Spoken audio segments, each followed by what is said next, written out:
வணக்கம் அன்பு நண்பர்களே, வாழ்க வளமுடன்.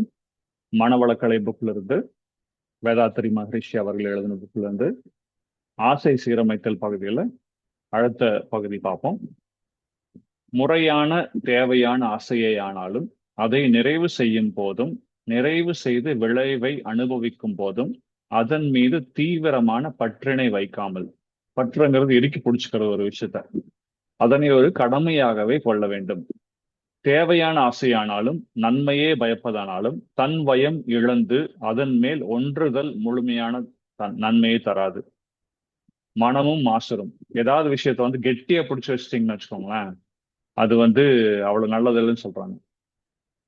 பொருட்கள் துன்பத்தை குறைக்கின்றன, தீர்க்கின்றன என்பதால் அப்பொருட்கள் மேல் மனம் செல்லல், இச்சித்தல் இயற்கையே என்றாலும் பொருட்கள் மீது எண்ணத்தால் பிடிப்பு கொள்ளல், ஆசையில் தீவிரம் காட்டல் தவறு.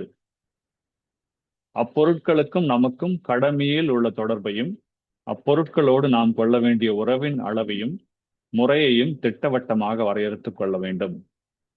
ஒரு சிலர் பாத்தீங்கன்னா, பழைய காலத்துல இருந்து ஏதாவது ஒரு பொருள் வச்சிருப்பாங்க.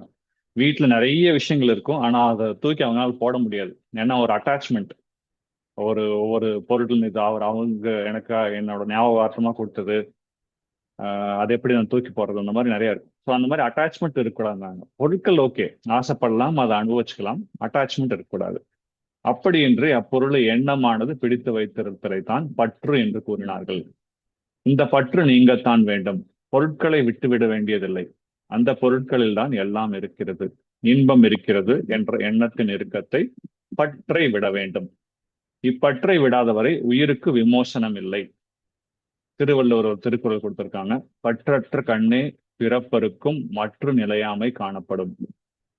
காரண காரிய விளைவு கணக்கு தப்பாத விழிப்பு நிலையில் பொருட்களோடு கொள்ள வேண்டிய தொடர்பின் இன்றியமையாமையும், வைத்துக் கொள்ள வேண்டிய உறவின் தன்மை மற்றும் அளவினையும் சரியாக எடை போட்டு ஆசையினை ஏற்று நிறைவு செய்து கொள்கையில் ஆசை தேவைதான். அப்படி அல்லாத ஆசைகள் நல் விளைவையே மற்றவர்களுக்கு தந்தாலும் மனம் அதில் சிக்கிக் கொண்ட காரணத்தால் நமக்கு தீங்காகவே அமையும்.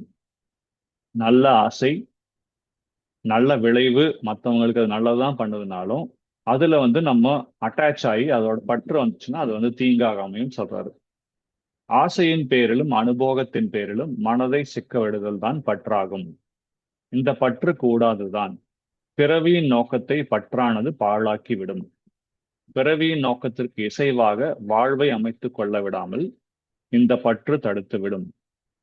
வாழ்வதே பொருட்களை நுகரவும் பிறர் கவர ஒட்டாமல் தடுக்கவும் தான் என்ற கருத்து மனதின் இயல்பாகவே ஆகிவிடும். பற்றானது லோபம் என்னும் கரும்பற்றாகவும் மாறும். தடை வரும்போது அதுவே சினமாகவும் உருவெடுக்கும். ஐம்பெரும் பழிச் செயல்களை செய்ய தூண்டும். கடைத்தேற ஒண்ணா படுகொலியில் விழ வைக்கும். இச்சை குறுகிடல் அருகுணமாகிவிடும். இச்சையின் பூரணம் நிர்குணமாகிவிடும்.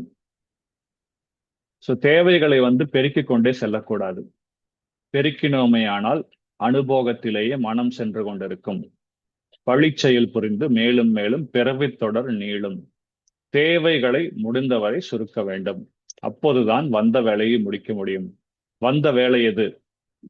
நல்லா கேட்டுக்கோங்க. நம்ம மாற்றம் மந்திராலே கேட்போம், இந்த உலகத்துக்கு நம்ம எதுக்காக வந்திருக்கோம், வந்த வேலை எதுன்னு கேளுங்க.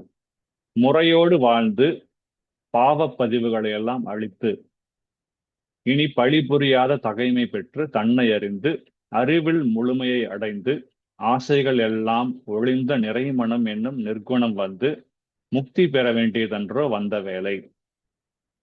இதுக்கு முன்னாடி ஜென்மத்துல ஒரு சில கர்மாஸ் இருக்கும். இதுவரைக்கும் நம்ம வாழ்ந்த வாழ்க்கையில் ஒரு சில கர்மாஸ் இருக்கும், நம்ம முன்னோர்களோட கர்மாஸ் இருக்கும்.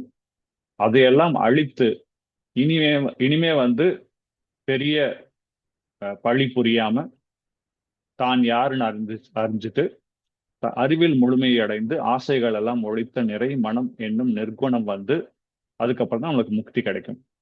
அந்த வேலைக்கு இடையூறான இந்த ஆசையை முதலில் ஒழுங்கு செய்தாக வேண்டும். நல்ல விருப்பங்களின் மேலும் உணர்ச்சி வேக பிடிப்பை மாற்றியாக வேண்டும். துய்ப்பு அனுபோக பொருட்கள் குறைய குறைய உடல் நலம் காக்கப்பெறும். இங்க ஒரு ஆலை, அடுத்த ஊரில் ஒரு கம்பெனி, இன்னொரு ஊரில் உற்பத்தி சாலை, அங்கே ஒரு விவசாய பண்ணை, 4 வீடுகள், 2 எஸ்டேட்டுகள் என்றெல்லாம் சொத்துக்கள் அதிகம் பெருகாமல் பார்த்து கொண்டால் உடல் நலத்தோடு மன அமைதியும் காக்கப்படும். இந்த மாதிரி நிறைய பேர் பார்த்திருப்பீங்க. நிறைய அங்க ஒரு வீடு, இங்க ஒரு வீடு, அங்க ஒரு கார், இங்க ஒரு காரு, ஏகப்பட்டது வச்சிருப்பாங்க. ஆனா மனசுல அமைதி இருக்காது. சோ அவங்களுக்கு பாத்தீங்கன்னா இந்த பொருட்கள் மேல பற்று ஜாஸ்தி. இதை பத்தி யோசிங்க. உங்களுக்கு என்ன படுதுன்னு யோசிங்க. Wishing you all the best. Have a wonderful day. வாழ்க வளமுடன் நண்பர்களே. God plus.